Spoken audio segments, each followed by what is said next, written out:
You're watching Daybreak, and thanks for staying with us. The hashtag on X is Citizen Daybreak. The SMS code is 22422 at Citizen TV Kenya and at Ayub Abdikadir. Guyo Liban on my far right is governance and development commentator. Good morning. Good morning to you, sir. Lovely having you here on the broadcast. Thank you. Many thanks for granting us your presence here on the show.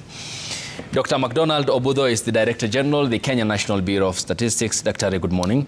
Good morning to you. And thank you. Lovely having you here on the broadcast. Shortly, we'll be joined by Dr. Abraham Rugo, who is an economist and will be giving us also his accounts on the state of the economy here on the broadcast. Gentlemen, I appreciate your company and many thanks.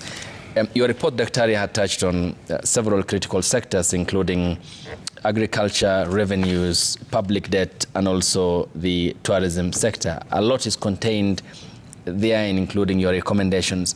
But generally, what is your brief comment on the state of the economy? Thank you so much, Ayub. Our economy is growing, and we are able to account for that through the fact that in 2025 economic survey, we realized that we moved from 15 trillion to 16.2 trillion. That is a growth of 1.2 trillion within a span of 1 year.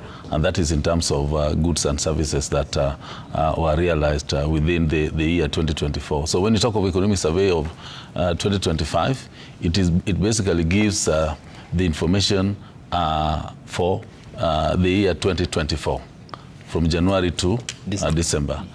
Though there are a few areas that are cross-cutting between 2024 and 2025, and that is all the goods and services that are looked at in terms of financial years, basically based on our financial year within Kenya.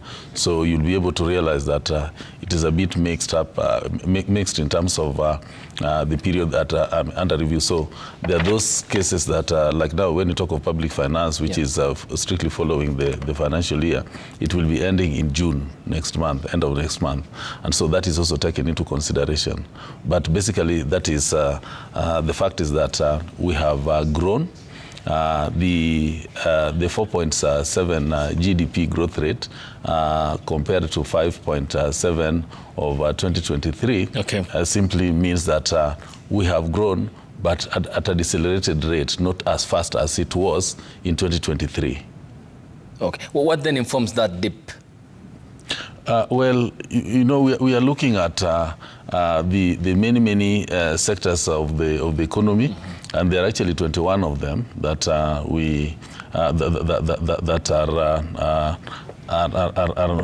provided for within the methodology that is being used, and this is a global approach to it called the SNA 2008.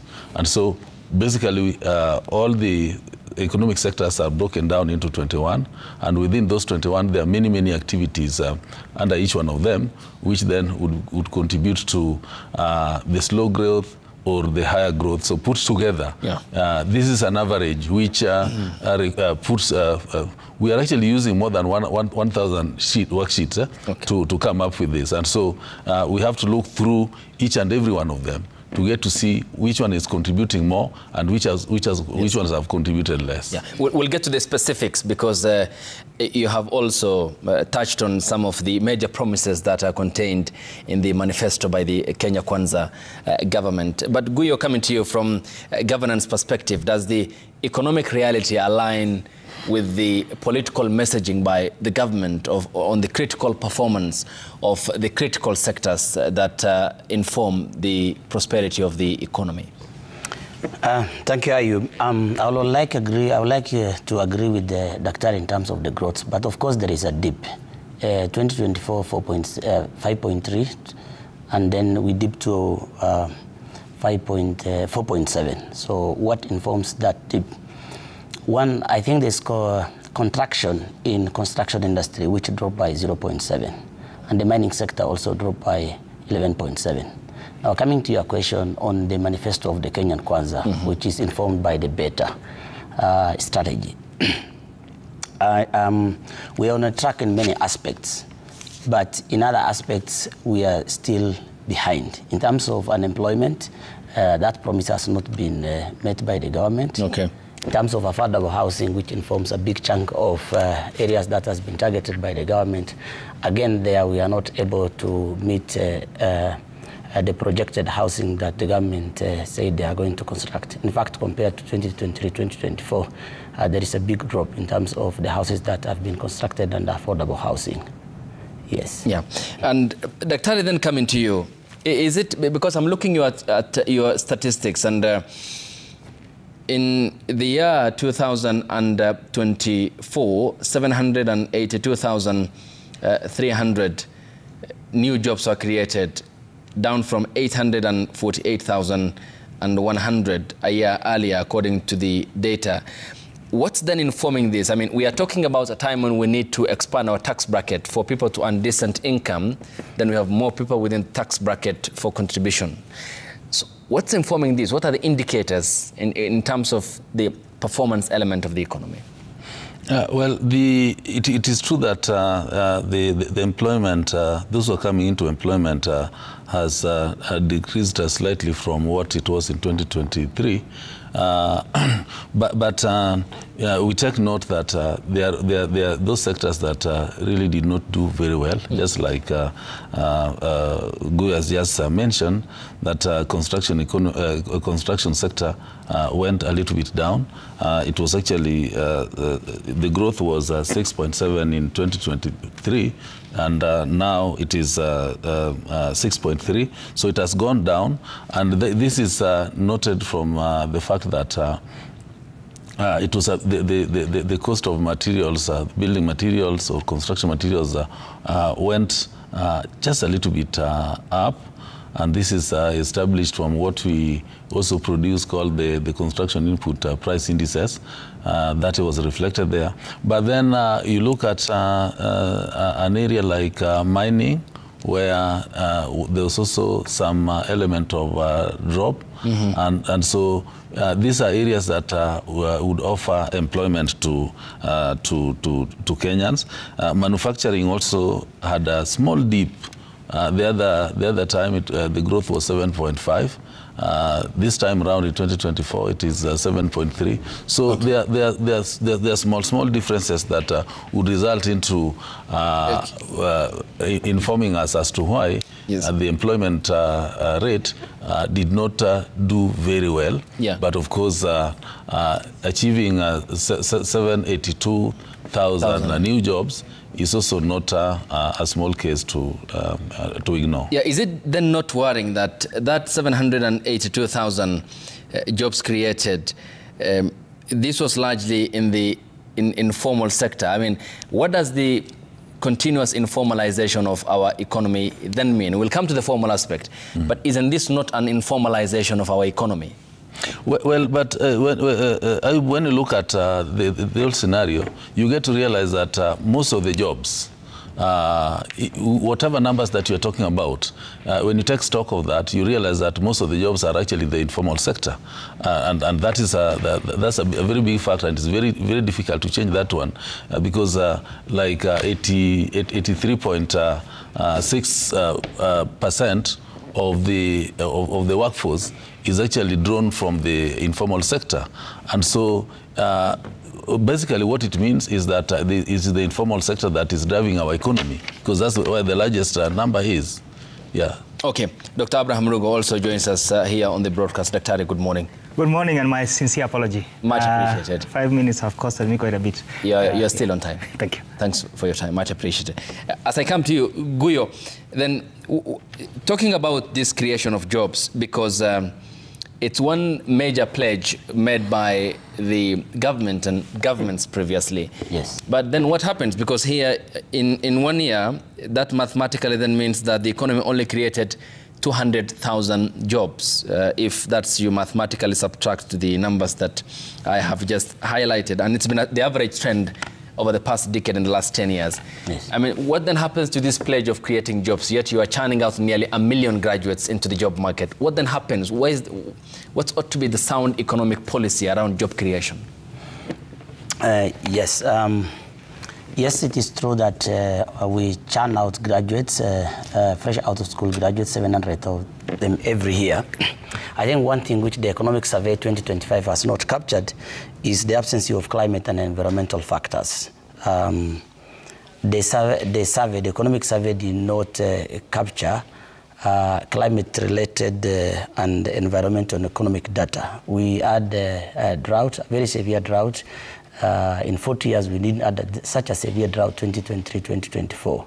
Of course, that's a huge drop, for agriculture as well as also in the livestock sector. Climate-induced data has not been captured in terms of even the floods. I think the other issue is the data also did not capture, the informal sector. It's much more on micro level and not micro, it's macro level. We had projected that we are going to invest a lot in ICT, the Konza city in constructions. That's where we expected to get a lot of youths into the job market. The ICT sector has also not grown as projected as well. Okay. Yes. Dr. Rugo, good morning again. Morning. Coming to you, of course, a lot to go through here in terms of the key sectors, including agriculture, but talking about the jobs and what is then verifiable? Because 782,300 in 2024, down from 848,100, even before we come to the 78,600 reported in the formal sector. It can't be anyone's guess, is it, that there must be a way around the informalization of the economy? And then what happens to the mega pledge of having more people within the tax bracket for decent income and then have more people onboarded? Thank you very much. It's a pleasure again to be here to discuss this. So first of all, thank you, KNBS, for always providing us with data. We depend a lot on the data that KNBS, and I must really appreciate, and even on behalf of my team at Budget Hub, just how much data we are getting and how helpful that is for those of us who do analysis. I think let's jump into this discussion of jobs, because what are jobs for? Jobs, first of all, reflect how your economy is structured. And I'm getting very, very concerned, in fact troubled, by the fact that we seem to be celebrating informal jobs. Yet informal jobs, as we know them, and we are saying, the numbers have increased the way they have increased. These are not jobs that are sustainable. How do we know they are not sustainable? Because they are erratic. Today you have a job, tomorrow you don't have a job. Take an example of the expectation for the social health, financing, which was to use means testing, which means testing basically means that we come and check how much income. Part of the the fluctuation with the contributions is because these are not jobs that you even know whether you will have tomorrow or the day after. Two, they are also not necessarily jobs that are contributing to the tax bracket. And how do we know that? Because income tax is not growing commensurate to the numbers that we are talking year on year. So you say this year we have almost, the Economic Survey suggests almost an 800,000 new jobs, majority in the informal sector. But there is also something very interesting, because the fact that income tax is not necessarily growing commensurate. Yeah. It means that, first of all, these are not jobs that are contributing per se. But even the VAT, the value-added tax, which then should be growing because these are consumption, you can say, okay, fine, these people are not making tax returns, but they are consuming goods and services. Ayub, allow me to bring in a discussion that is a bit controversial, okay, and I would like to hear the perspective of Daktari here, is the fact that inflation last year, 2024, inflation fell from 7%, the 6.7% the previous year, to 4.5 average year on year. Could it be actually that inflation fell because there is no demand, which then ties to the quality of jobs and the kind of income, so that people are working, but they don't have money to even participate within the economy? And as I've said, when you look at the relationship between, and you asked about tax, when you look at the relationship between the number of jobs, income tax growth, which actually is now on a plateau in some aspects, is actually going down, and then VAT also not growing, then tells you that this, whatever income is coming from these jobs is not translating to consumption of goods and services, which could actually explain inflation, because inflation can also go down because of low demand, as it were. But is that, Dr. then tied, when there's a dip in growth, is that then tied to also a decline in consumer consumption? Precisely. Given the fact that taxation is another problem on the pay slip. Precisely. What then is the consequence of this on the household budgets? Yes. So you see, first of all, you're talking of a situation where, let me take 2 steps back. Okay. The assumption with incomes is that government, through taxes, provides certain essential services. The KNBS report, the latest report, shows that poverty levels have grown to 39.6%. It could be higher, the last number I checked. When numbers of poverty have gone to 40%, it tells you that more households are not able to make ends meet. Now, when you bring in the taxation, the added taxation, on goods and services, some of which is standard, for instance, on petroleum, that has been there and the like. But then we depend largely, so this population that we are talking about, the 40% below poverty, depends largely on waged employee. Now, that waged employee is the one who's all the direct taxes. Remember, VAT is an indirect tax because it comes as you are purchasing goods and services. Sorry, when you're purchasing goods and services.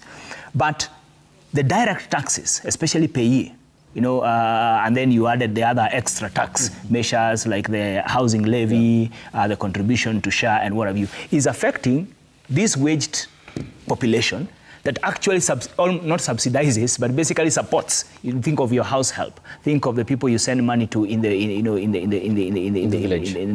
rural areas. But interestingly, one would argue that since growth is being reported in agriculture, then the people who are in the agriculture sector are no longer dependent so much. But any waged person will tell you they're still sending money to rural areas. In other words, that means that the incomes in agriculture, and I know we will discuss a bit more on that the incomes are not necessarily productive. I mean, they are not gainfully, people are in participation, they are participating within the economy, but they are not gainfully employed, So the income they are receiving is only enough to try and scatter between education of their children, food, and essential food, just for survival, and then any other contribution to the economy, is not there. All right, Dr. Obudho, coming to you. We'll get to the formal aspect, but in your report, you also appreciate that there is a neglect of the informal sector. Minimal data, you said, on informal employment and its role in economic resilience for low-income Kenyans, where a majority are. What's then the remedy to this, now that you have appreciated the problem? How do you prescribe the medication? Well, I think, Ayub, it is not me to prescribe the medication. That is meant to be done by somebody else. The policy players? Yes, mine is actually to establish what the situation is. And that is exactly what you have done. Now, going beyond that, I'll be overstepping my mandate. And I think that should also be very, very clear to you and to Kenyans, that the Bureau of Statistics is actually meant to give the situation as it is. And that is what we have established. I think it would be reasonable to get now the policymakers in different sectors to have a discussion with, just the way we are on a round table here, to really get deeper into that. Because then I would be thinking of what somebody else should be doing, which is not me. And I think if I start making some proclamation here, then I would be having my own perception rather than something that is based on facts. Mine is really to use statistics to support statistics, data to support data. What is it that is related to what the findings are? I think that then becomes relevant to me. And so in that case, I would request that I don't respond to that particular one.